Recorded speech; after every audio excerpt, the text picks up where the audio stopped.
Hi అండి. నమస్తే. Welcome back to our channel STR gallery. ఈరోజు వీడియోలో బీరకాయ ఎగ్ కర్రీ ఎలా ప్రిపేర్ చేసుకోవాలో చూద్దామండి. చాలా చాలా ఈజీగా అండ్ టేస్టీగా ప్రిపేర్ చేసుకోవచ్చు. చాలా బాగుంటుందండి ఈ కర్రీ అయితే. అన్నం చపాతీలోకైతే రుచి అయితే అదిరిపోతుంది. బీరకాయ కర్రీని ఎప్పుడు ఒకేలా కాకుండా ఇలా ఒకసారి ఎగ్ వేసి ట్రై చేయండి. చాలా రుచిగా ఉంటుంది. ముందుగా స్టవ్ ఆన్ చేసి ప్యాన్ పెట్టుకొని ఒక 2 టేబుల్ స్పూన్ల ఆయిల్ వేసుకోవాలి. ఆయిల్ హీట్ అయ్యాక ఇందులో 1 టీ స్పూన్ వరకి జీలకర్ర వేసుకోవాలి. తర్వాత సన్నగా తరిగిన 2 ఉల్లిపాయలు యాడ్ చేసుకోవాలి. ఒకసారి కలుపుకున్నాక 5, 6 పచ్చిమిర్చిని తీసుకొని ఇలా చిన్నగా ముక్కలుగా కట్ చేసుకొని యాడ్ చేసుకోవాలి. ఒకసారి బాగా కలుపుకున్నాక ఇందులో మెంతి ఆకు వేస్తున్నానండి. ఒక చిన్న కట్టె తీసుకొని ఇలా చిన్నగా కట్ చేసుకొని యాడ్ చేసుకుంటున్నాను. ఇది ఆప్షనల్ మాత్రమే. మీకు నచ్చితేనే వేసుకోండి, లేకపోతే స్కిప్ చేయొచ్చు. ఇప్పుడు ఇలా వేగాక ఇందులో 1 టీ స్పూన్ వరకి అల్లం వెల్లుల్లి పేస్ట్, అలాగే 1 టీ స్పూన్ పసుపు, అలాగే 1 స్పూన్ వరకి ధనియాల పౌడర్ యాడ్ చేసుకోవాలి. ఇప్పుడు అల్లం పచ్చివాసన పోయే వరకి బాగా కలుపుకోవాలండి. ఇలా కలుపుకున్నాక ఇందులో ఇప్పుడు ఎగ్స్ యాడ్ చేసుకుందామండి. నేనైతే 4 ఎగ్స్ యాడ్ చేస్తున్నాను. ఎగ్ ఎప్పుడైనా డైరెక్ట్‌గా కొట్టకుండా ఇలా ఒక బౌల్‌లో కొట్టుకొని వేసుకోవాలి.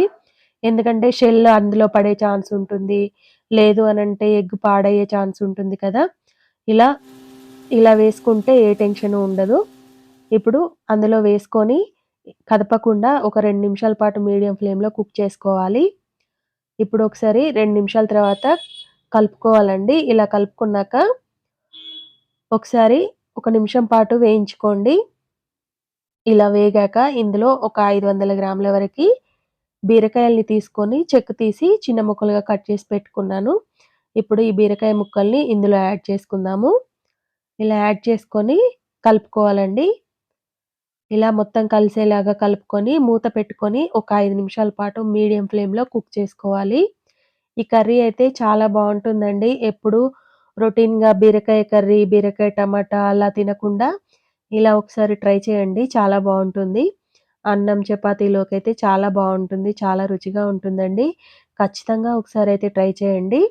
ఇప్పుడు 5 నిమిషాల తర్వాత ఇందులో రుచికి సరిపడా ఉప్పు వేసుకోవాలి. అలాగే 1 టీ స్పూన్ వరకి కారం వేసుకొని బాగా కలిపాక మూత పెట్టుకొని 2 నిమిషాల పాటు ఉడికించుకోవాలండి. చాలా బావుంటుందండి. ఇవి బీరకాయ కూర ఇలా ఎంతమంది చేశారో కూడా కామెంట్ చేయండి. నేనైతే ఇంట్లో రొటీన్‌గా బీరకాయ, బీరకాయ టమాటా, బీరకాయ రొయ్యలు, బీరకాయ ఎగ్ ఇలా చేస్తూ ఉంటానండి అప్పుడప్పుడు. చూసారా 2 నిమిషాల తర్వాత ఇలా కలుపుకున్నాను. ఇప్పుడు ఇందులో ఫైనల్‌గా అయితే కొత్తిమీర యాడ్ చేస్తున్నానండి. బీరకాయ కర్రీ అయితే తయారైపోయింది. మీరు ఇందులో కావాలంటే ఇంకొంచెం స్పైసీనెస్ కోసం ఒక టీ స్పూన్ వరకి గరం మసాలా కూడా యాడ్ చేసుకోవచ్చు. నేనైతే వేయలేదు. ఇప్పుడు చూసారా బీరకాయ ఎగ్ కర్రీ అయితే తయారైపోయింది. చాలా చాలా రుచిగా ఉంటుందండి ఈ కర్రీ. చాలా బావుంటుంది.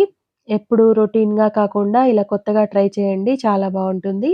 మరి బీరకాయ ఎగ్ కర్రీ నచ్చిందా అండి? నచ్చితే ఎలా ఉంది అనేది కామెంట్ చేసి చెప్పండి. వీడియో నచ్చినట్లయితే లైక్ చేయండి, షేర్ చేయండి, కామెంట్ చేయండి.